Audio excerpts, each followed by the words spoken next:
तथापि मो पुओ मत कहूँ माँ गोटे मटन बरा कर मटन चप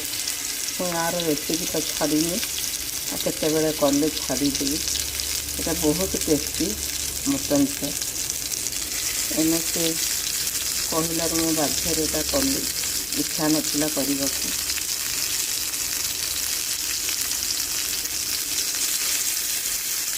समय भी नाला को देखा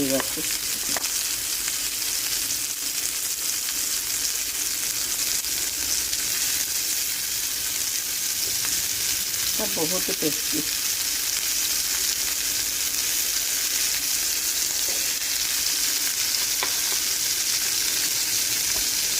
ताकि कहले मुझे कौन से एक्स्ट्रा बड़े मटन खाइबू चिकेन खाइबू हाँ तो कर इच्छा हो कहली हाँ गला मटन कोफ्ता आज आम सब यही सब रोषे।